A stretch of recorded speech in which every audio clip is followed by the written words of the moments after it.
to the Cloud Brothers. I'm Corey. That's my I'm brother Scott. Scott.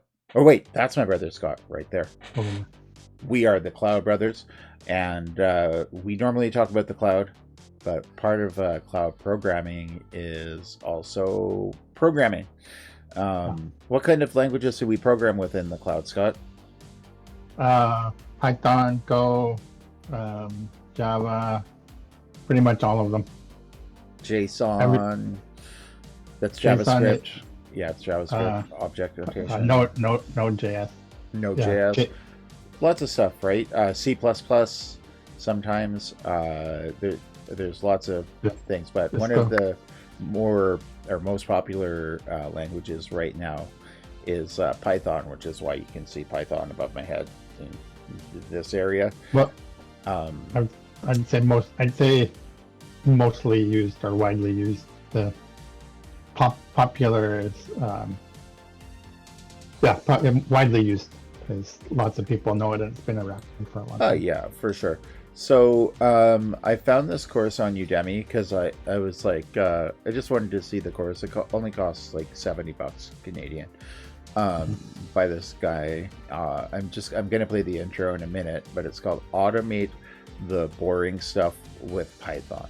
So it's actually a really good beginner course and refresher. So I think I'll just play the intro so you can hear it, and then show you a couple of things that I've done so far. And then so what's happening in today's video is that we're just doing a quick course review from a Udemy course by this programmer called Al Swigert. Swigert? He'll say his name in a second. You'll hear it. So I'll just shrink us a little bit. Whoop. So wait 1 sec. I think you can put this into Python would be categorized as a DevOps essential. So DevOps essential. It's a DevOps essential. Okay, so let's listen to what he has to say. This is a minute 41. Hello and welcome. This course teaches complete beginners how to improve their productivity by learning to program. I'm Al Swigert. I'm a software developer and tech book author. Hi, Al. I've written 4 programming books. This course is based off of my most recent one, Automate the Boring Stuff with Python. There are plenty of online programming courses, so how is this course different? Well, I wrote Automate the Boring Stuff with Python for people who wanted to get up to speed making small programs that do practical tasks as soon as possible. You don't need to know sorting algorithms or object-oriented programming paradigms, so this course skips all the computer science and concentrates on writing code that gets stuff done.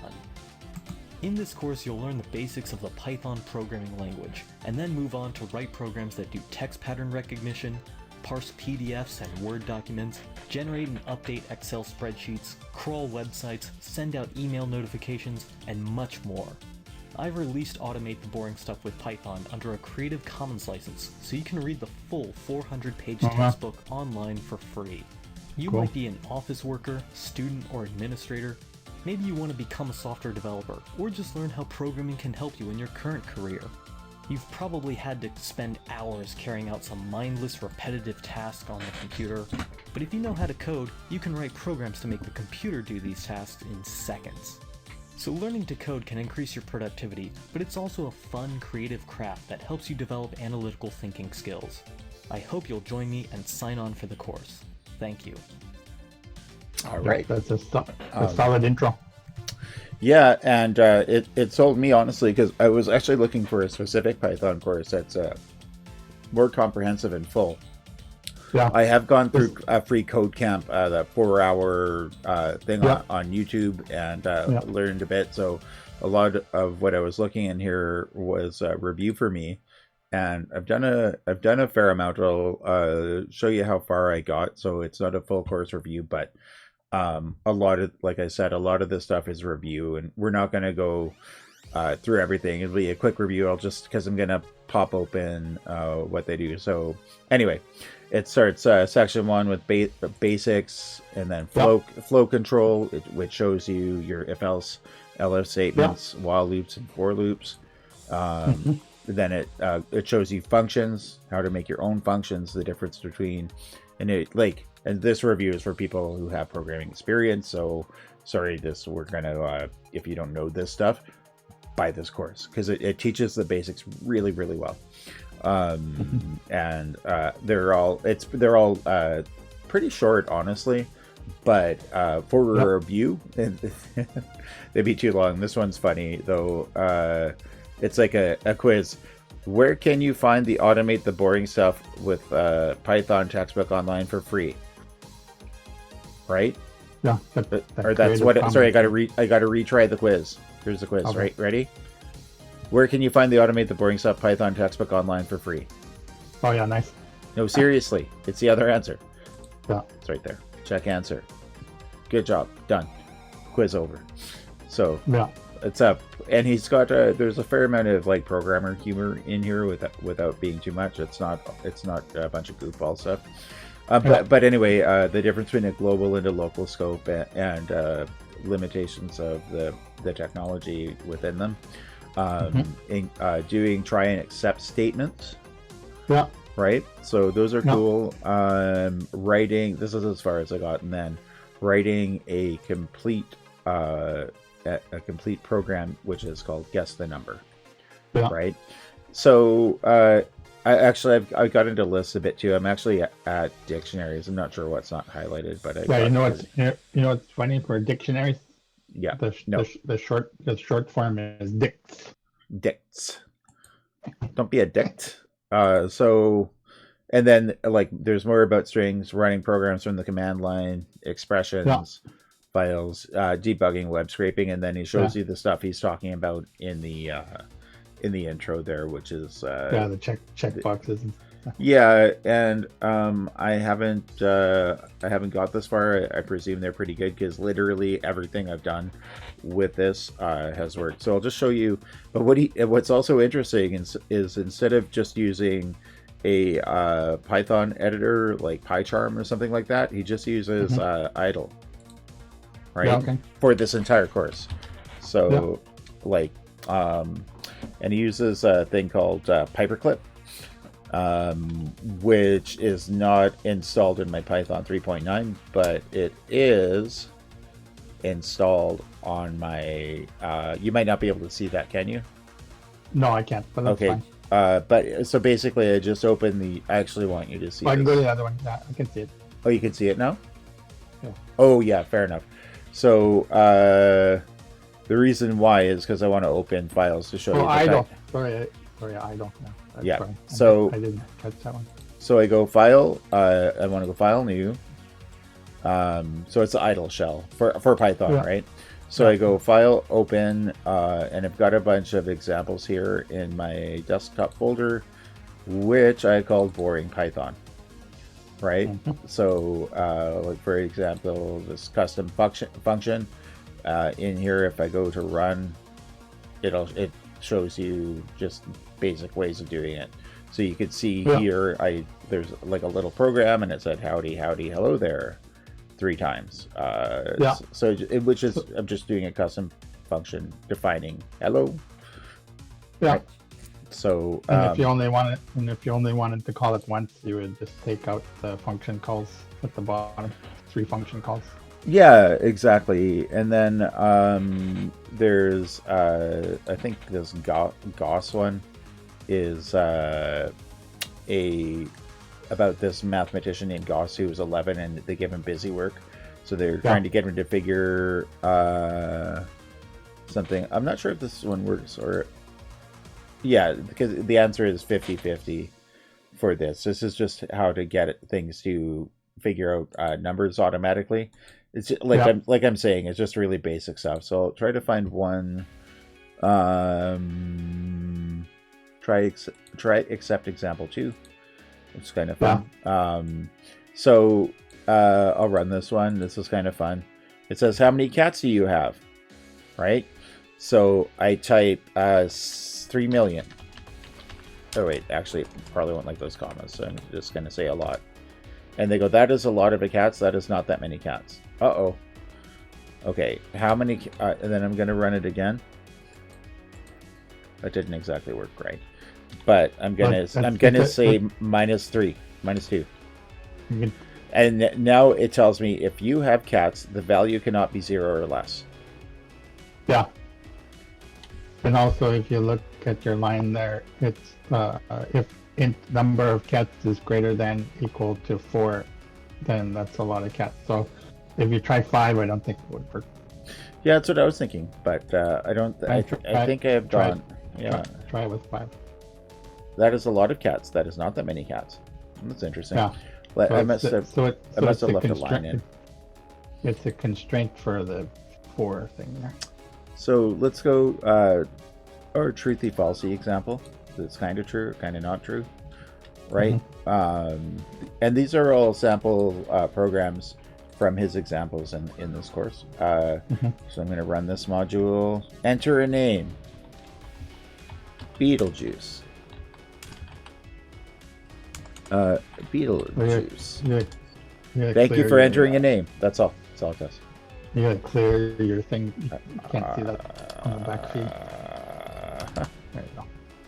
Can I go up here? Yes, I can. So let me just open. Okay. Without going into... Let me just try accept example. Oh, this is a different example. This one's more of a math instead of the cats. Let's see. Run module. Error. You tried to divide by 0, right? So yeah. Again, I'll have to bring that up because my the result behind me. So right there it says so in the print. That's your third goal there. Yeah, so, but it basically says divide 42 by 2 gives you 21. 3.5 is divide 42 by 12. If you divide by 0, which isn't possible, it'll tell you tried to divide by 0, but the result of that is none, because that can't happen. And then 42 obviously is the last one. And then it's try accepts are new-ish to me. And have you ever seen an exception error? Oh yeah. Exception, blah blah blah. That's what that is. Yep, absolutely. So let me go. What's the? Look at the while loop. Look at the while loop. The while loop is good. While example. Yeah, it's the while. It's going to be a do while. Well, it says spam equals 0 while spam is less than 5. Say hello world. Right. Yeah. So instead of calling it 5 times, it'll call it 5 times. So it runs through the loop 5 times. Yep, that's right. You're not making 5 function calls. Oh, that's correct. Yeah, absolutely. Yeah. Yeah. That's what I meant. That's what I meant. I got you. And then let's see. What's your name? Your name. Mud. Okay, so we're over here. While name, blah blah blah. While name is not equal to your name, print please type your name. If name is exactly equal to your name, print thank you. Okay. So I'm gonna run the module. So oh, that's weird. So I'm gonna type, because I'm smart. You see, it says please type your name. You see what I typed? Yeah, your name. Yeah. Yeah. Because if I follow the directions.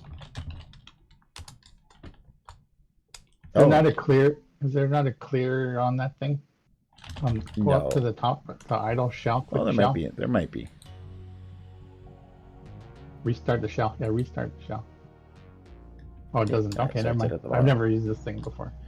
Yeah, but that's the thing, is you don't have to he wants to do it this way because you don't have to install anything special. But he just does the same thing. But anyway, but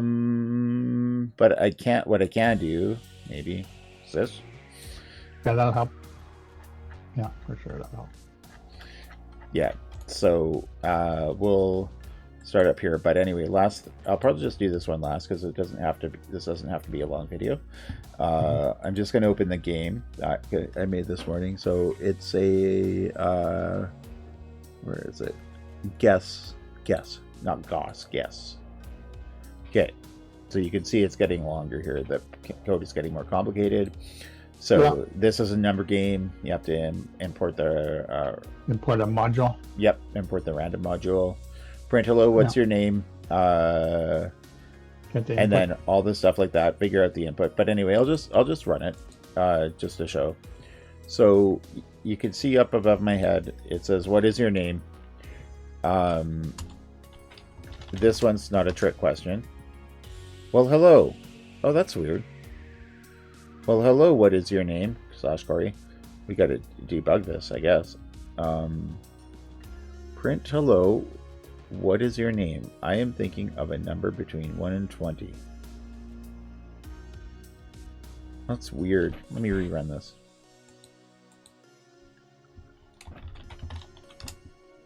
Okay, that's better. I don't know why I did that. It's weird. It says, hello, what is your name? I type in Corey. Well, Corey, I'm thinking of a number between 1 and 20. Take a guess. So, would you like to take a guess, Scott? 5. Your guess is too low. Take a guess. 8. Your guess is too low. Take a guess. 12. Your guess is too low. Take a guess. 18. Your guess is too high. Take a guess. 15. Your guess is too low. 16. Take a guess. Sorry, say that again? 16. 16. Nope, the number I was thinking of was 17. Oh, I had one more guess. You had 6. You have 6 guesses. Okay, so Let's go. yeah, so I'm gonna do the guessing now. Okay. Okay. So I'm just gonna do it one more time. Hello, what is your name? I'm gonna put Scott. I'm gonna pretend I'm you. Well, Scott, I'm thinking of a number between 1 and 20. Take a guess. So I'm gonna put 10. My guess is too high. About 5. My guess is too high. I'm gonna do 3. My guess is too low. Has to be 4. Good job, Scott. You guessed the number in 4 guesses. But anyway, you did buy was it bifactor debugging? What you just did. well, yeah. It's funny though, because that's exactly what I did the first time. I actually got it in 3 tries the first time. Yeah. I did 10, 5, 2. Yeah. Because I figured it's like right, because 10's right in the middle. So. So you have in there. There's a 4 in 1 to 7. Mhm. Is that the example that they used? They didn't use the 0 to 6. Oh, well, 1 to 7 is 6, yes, because you don't want to go from 0 to 6 for like. Yeah, that'll be 5. Confusing people's brains. Nice. So Or 7, basically, all the basics that you had learned up to the point that I showed you are all in here. There's all like print. There's for, while, and if else, ifs. yeah, ifs, and else if and break. There are right. continue. There's continue and stuff like that. So it's a really good course. I highly recommend that you head to uDemy, and if you're interested in Python and the cloud, purchase this course, because it's a good intro or reminder, and there's some cool code in it. The guy Al put all kinds of hard work into this, so I think it's worth throwing some money at him. Go on. Python is a DevOps essential. So yeah, even if you don't use it very much, it's still very good to know. Well, absolutely, and like you need to review Python code, you know what's happening in it. Yeah, exactly. And when I'm going through it was good reminders. And what I was surprised by is how much of Python I actually knew when I started doing this from the little studying I've done. Yeah, well, it's not the first programming language you've trained on, so well, yeah, certainly. That's the one thing. Actually, I don't know if I have it handy here, but I have a book called Becoming a Better Programmer. Yeah. And one of the tips in the Becoming a Better Programmer, I'll send you the link to put that in the link. Yeah, send the link, and it'll be in the link in the description below, while you are liking and subscribing because you love us so much. Yes. Yeah. I wasn't finished. Oh, I'm sorry. Go on. That's okay. But you like and subscribe, please. I forgot what it's called. I don't know, nerds. The best way to learn a programming language is to learn a different programming language. Oh, fair enough. And that's a tip there. So if you want to learn Python, if you use Python and you want to be better at Python, learn Go. Oh yeah. But that's it. That's my You point. know, I understand while loops and elif and if else and all that stuff is because I learned JavaScript first. Yeah, exactly. And that's what that was my point, was Yeah, the constructs, the what is it, flow control and for else loop, for loops and do while loops, and they're all the same. It's kind of like language. We're just describing it or getting the things done in a different way, but the constructs are all the same. Yep, and this course here too is also good at. There is a point where he goes, "I suggest you try and make an adjustment here and see if you can make a different result or whatever." Yeah, and I go, "Yeah, I could do that," and then try like 2 or 3 lines of code that just pop into my head. Works for first try. I go, "Oh, wow, cool. I get this stuff and getting this stuff. I know this stuff. Feels good." So highly recommend it. My last point is if you go and get on a DevOps team, you as a DevOps engineer, cloud engineer, so site reliability engineer, platform engineer, whatever they're calling themselves these days. Yeah. You're not gonna probably have to write complicated Python scripts, but you'll be asked to edit and change existing Python scripts. So sure. Being able to do that is also a core skill. Yeah, absolutely. And funnily enough, and he does mention at the beginning of the course, the majority of a programmer's job, so don't beat yourself up if you don't remember every line of code or every rule for everything. Like 60% of your day is copy and pasting code, but you know what code to look for to copy and paste, so you get everything exactly right. One thing that I like in this, like the idle shell with the Python editor here, the text editor, is because he just does this. He didn't tell you to do it. You just go format, indent region. Yeah. Perfect. Yeah, and that's key. And you know this already, but some people might not. The indentation is part of the language. Certainly, right? And you want to make sure it's all right. If you don't have the indents working correctly, it will complain. So your indent is not correct. Yeah. So I was just, he kind of randomly did it without saying anything, and I went, oh, that's cool. That's that. Whenever I use this program, that's what I'm going to do from now on. So do it. Buy it. If you don't like this, watch the free code camp one. I'll probably put a link to that one too, or maybe I won't, because the algorithm on YouTube is weird about putting YouTube videos in your link. Is it really? I didn't know. It is, yeah. Supposedly it'll reduce if you look at our videos that have a YouTube video linked in the description. The views are always really, really low. It's like 1 or 2 views. And I was like, oh, okay. But anyway, thanks for watching the Cloud Brothers. Unless you have anything else, Scott, to add. Please like and subscribe. Please like and subscribe. Red shirts. Yeah. Oh, by the way, we forgot to mention it, but we went up to 87 subscribers. Oh yes. Right. We did. And we'd like to. We're well on our way. Well on our way to 100. Yeah.